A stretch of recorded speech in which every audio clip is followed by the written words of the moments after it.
So for anyone who might be watching this video, we have barricaded ourselves in the study lounge in the basement of Wilson Hall, SUNY Plattsburgh.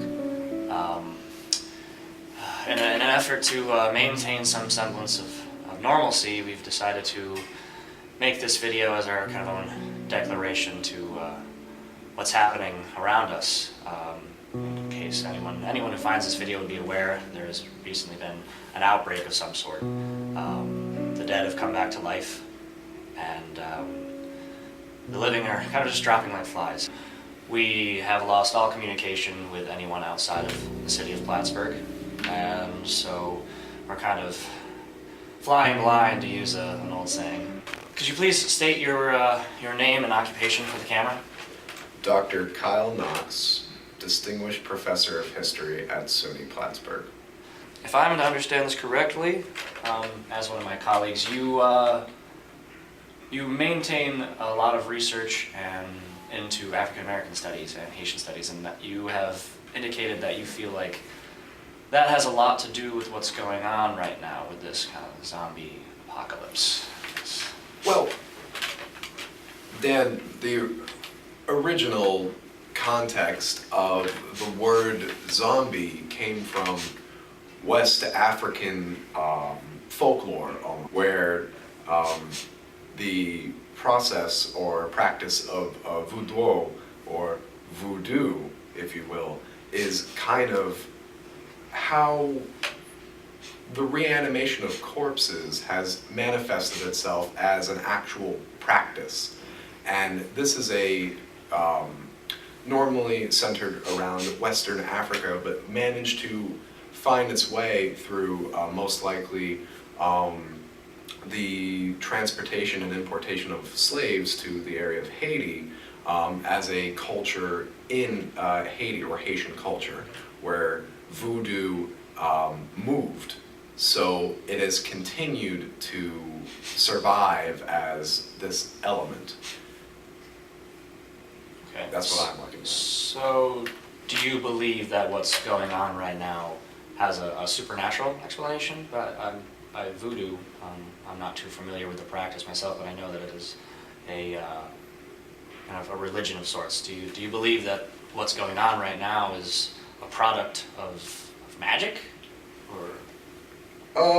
Well, I personally don't believe in magic. Voodoo is a subgroup, if you will, of animism, which is the belief that everything has a soul, or everything is related to a god in some way, shape, or form. Almost kind of like Greek culture, where certain gods were gods for certain objects, like the god of wine or the god of water. However, I personally do not believe that this is some sort of supernatural, divine thinning of the herd. I think it has to deal more with an act of rabies or cannibalism caused by some sort of pathogen. So you believe that this is some sort of virus? Yeah, I believe it. I mean, I'm no medical doctor. I have a PhD, not an MD. However, this is clearly something that would affect the cerebral cortex of a human being based on just a foodborne issue. Do you have any theory as to why this would happen, particularly in Plattsburgh? I mean, it's a small town, northern New York, not an awful lot going on.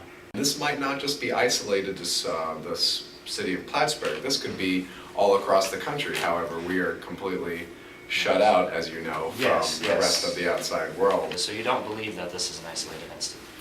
No, I really don't. You don't believe that perhaps this is some sort of maybe a weapon, even? Well,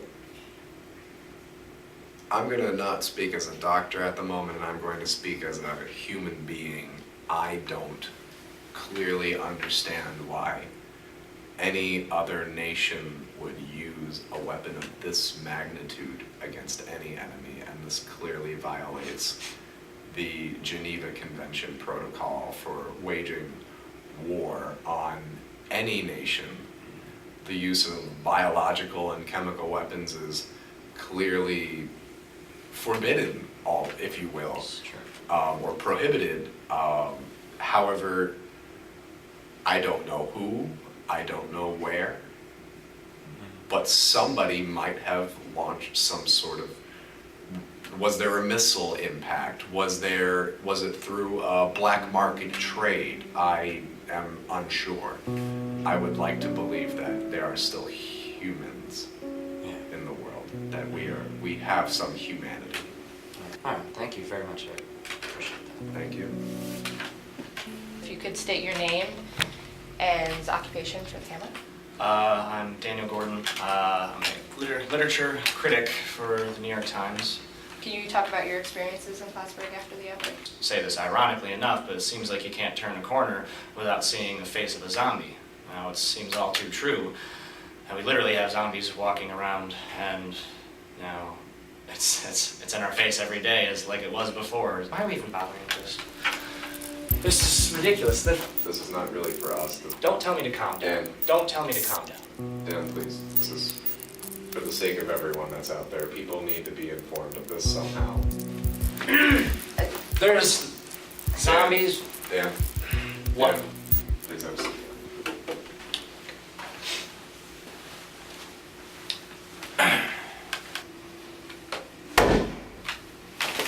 Shh. Turn off the lights. Turn off the lights. Turn off the lights. Oh, Jesus. What do we do?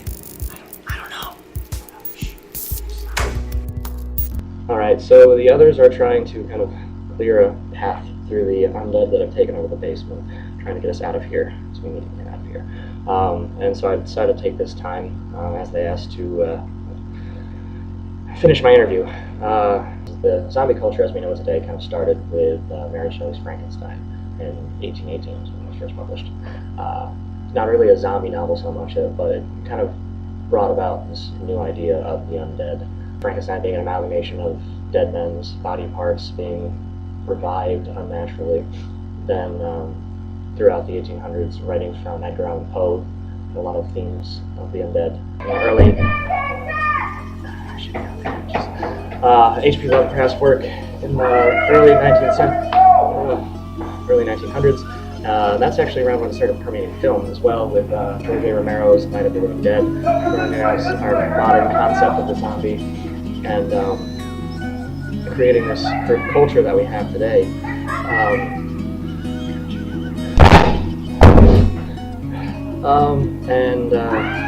Basically since George A. Romero's film, which basically created this modern zombie, this... Dead! Help us to go! Go! Alright, so after our last attempt to leave, one of our party just stayed a bike for late. I don't know. Maybe it will change, you know, maybe it doesn't have to be like Walking Dead or like movies like that. It could be that you actually die. Or maybe it's not even transparent through bikes. I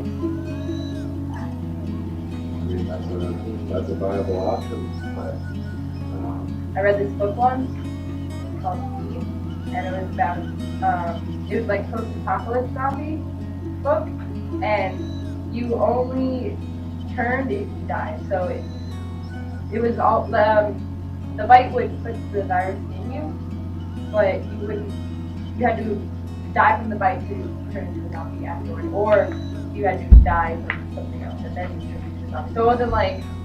So I mean, we're just postulating on different possibilities based on books. Well, what else do we have to go on? We don't know. That's the only thing we know. I don't.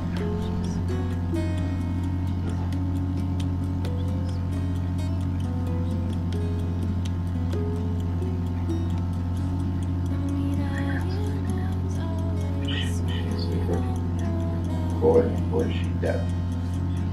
I think she's dead, yeah. So I think she's gonna come back. I don't.